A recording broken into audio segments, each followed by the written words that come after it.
Tudo da Canção Nova em um só lugar. Canção Nova Play.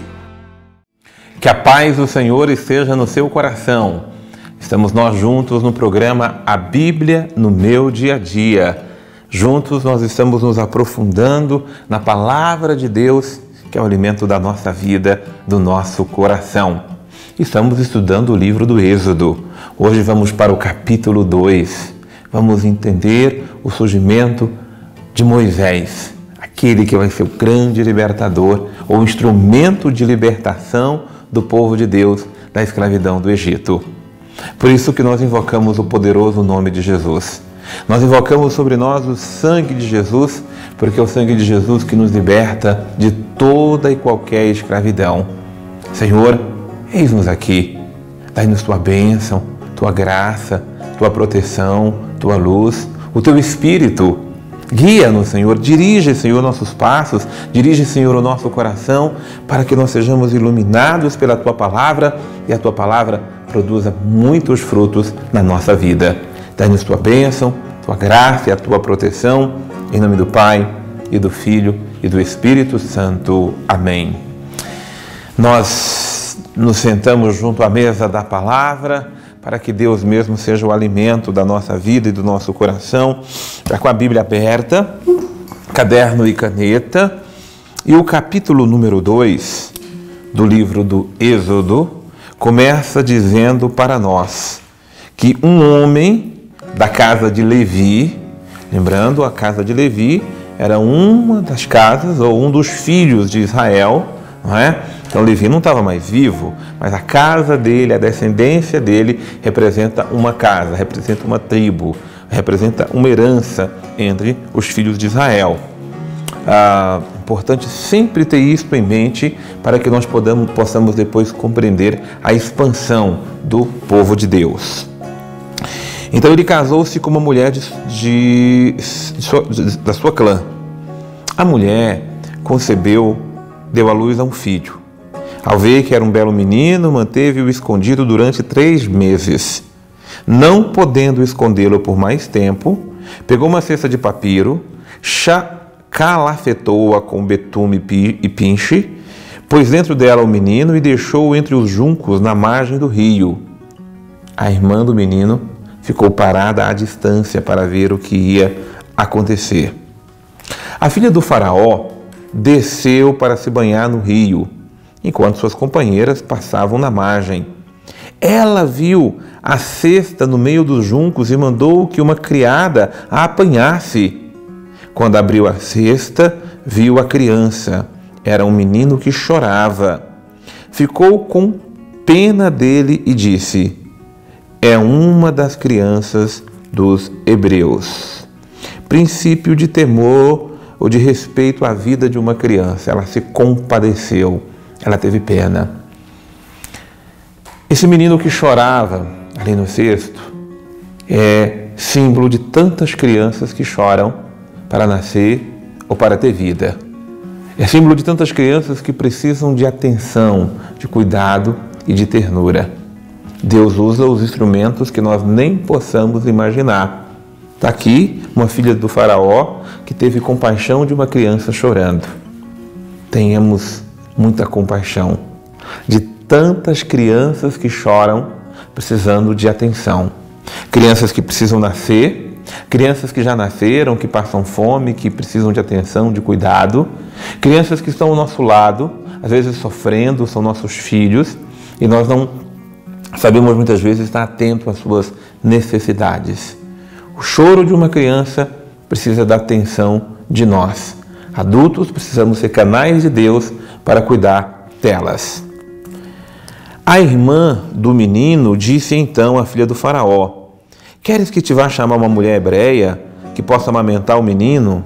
Ela respondeu: vai. Respondeu-lhe a filha do faraó. E a menina foi chamar a mãe do menino. A filha do faraó disse à mulher: leva esse menino, amamenta-o para mim, e eu te pagarei o teu salário. A mulher levou o menino e o criou. Quando o menino estava crescido, levou a filha do faraó, que a adotou como filho.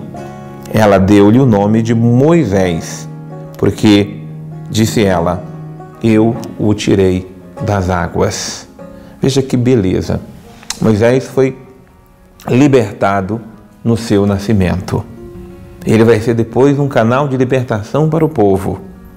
Quando nós salvamos a vida de uma criança, quando nós salvamos a vida, seja de um menino, de uma criança recém-nascida, ou de uma criança que passa fome, que passa necessidade, que passa por aflição, passa por qualquer sofrimento, nós estamos salvando a humanidade. Salvar a vida de uma criança é salvar a humanidade. Esta mulher, ou esta filha do faraó, ela foi um canal, um instrumento de salvação. Nós precisamos também ser salvando a vida das nossas crianças.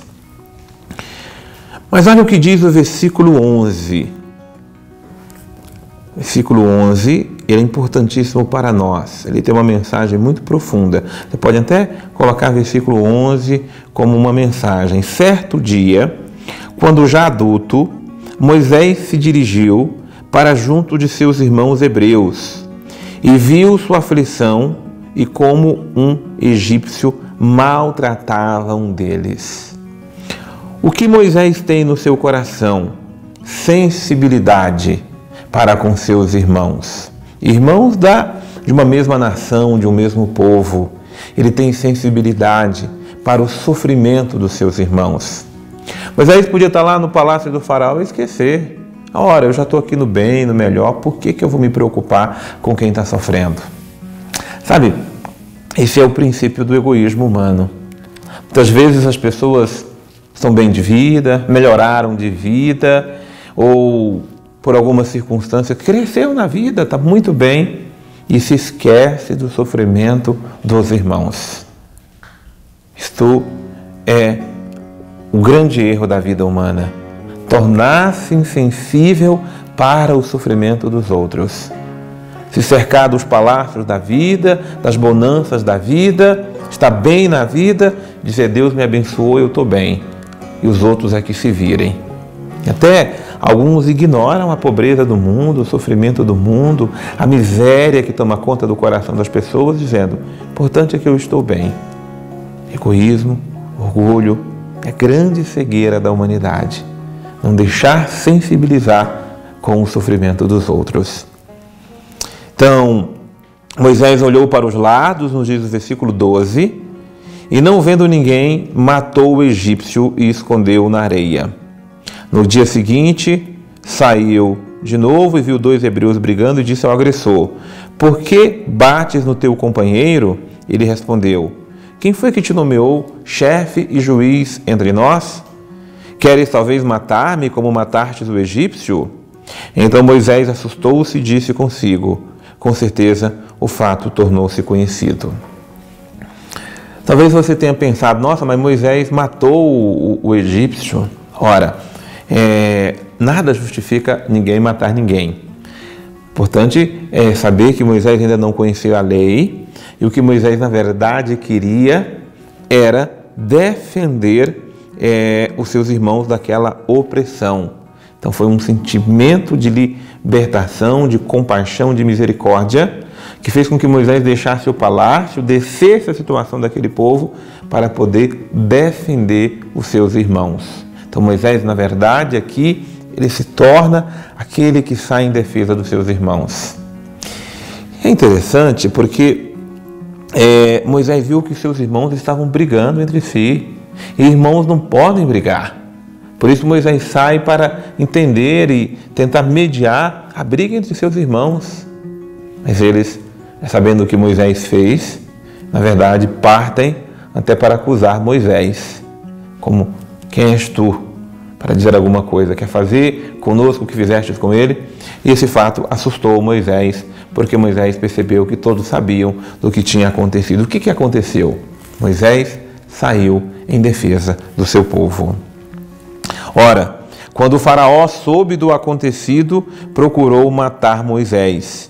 Mas Moisés fugiu do faraó, foi parar na terra de Madiã, ali ficou sentado junto de um poço. Moisés agora não tem mais a segurança do palácio. Moisés agora não tem mais a proteção palaciana. Ele agora vai buscar um novo refúgio e uma nova segurança para a sua vida.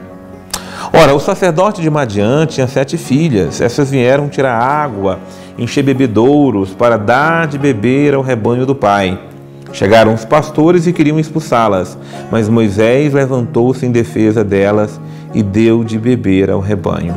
Vocês vão percebendo que Moisés, aquele que foi salvo, que foi liberto das águas, ele se torna um canal de libertação e de defesa dos mais fracos e dos mais oprimidos.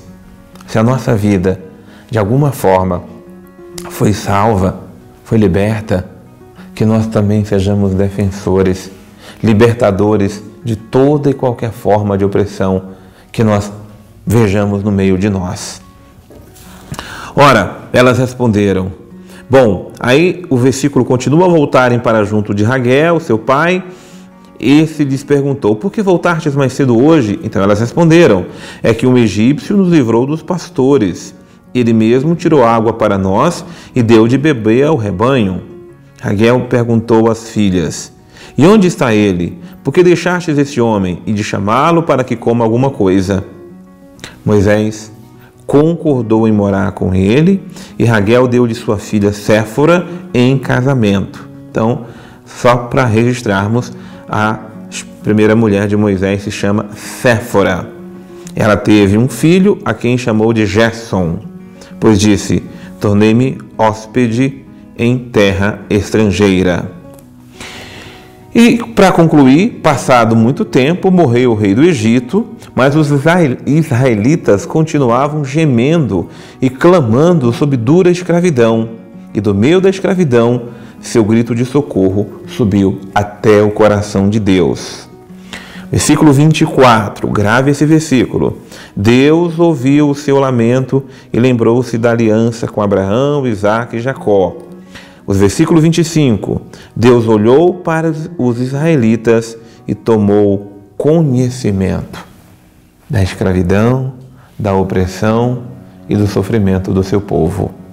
É Deus que toma conhecimento da dor, do sofrimento, da opressão que nós, seus filhos, passamos.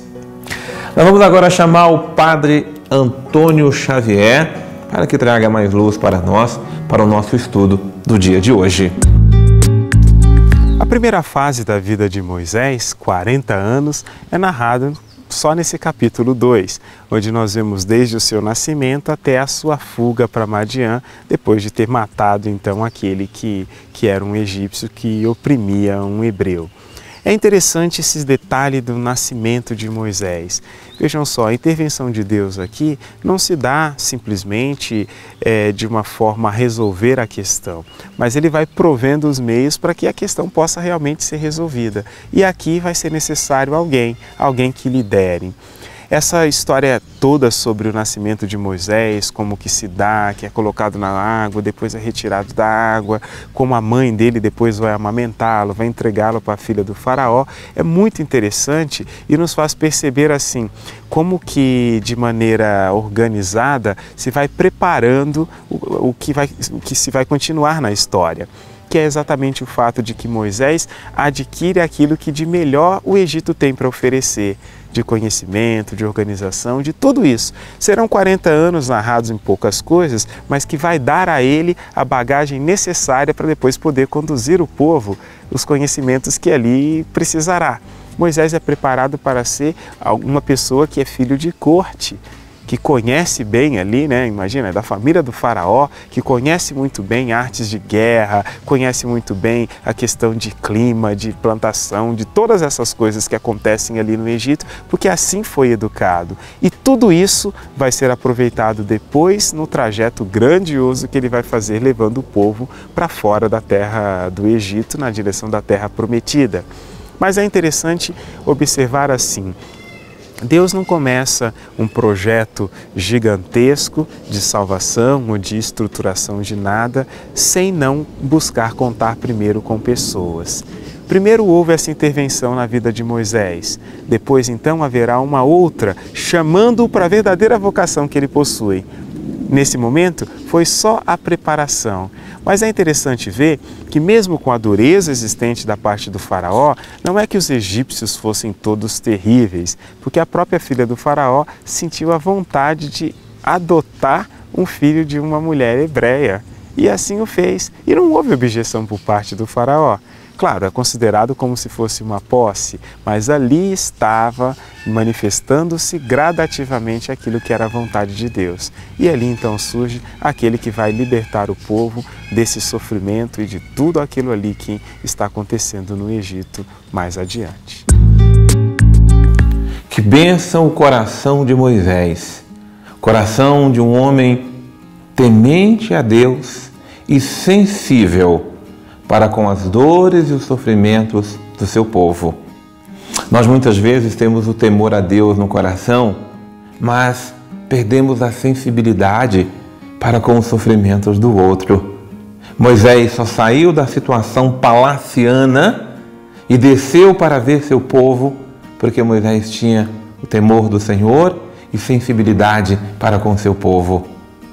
Senhor nosso Deus, é esta graça que nós te pedimos, a graça de sermos tementes ao teu nome, amá-lo de todo o nosso coração, mas não permita, Senhor, cairmos na insensibilidade.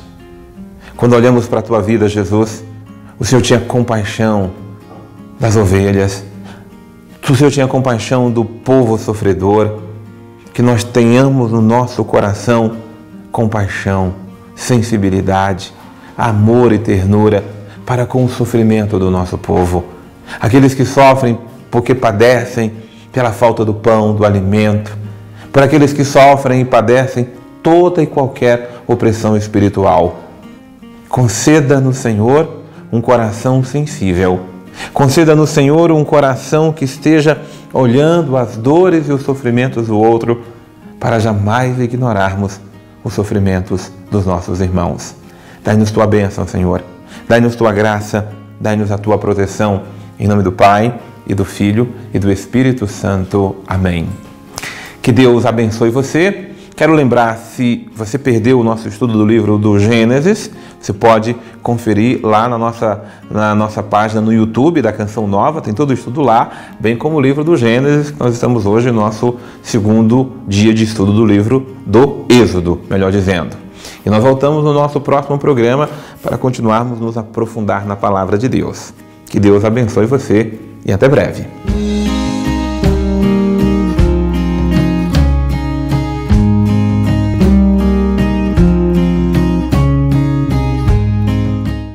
Tudo da Canção Nova em um só lugar. Canção Nova Play.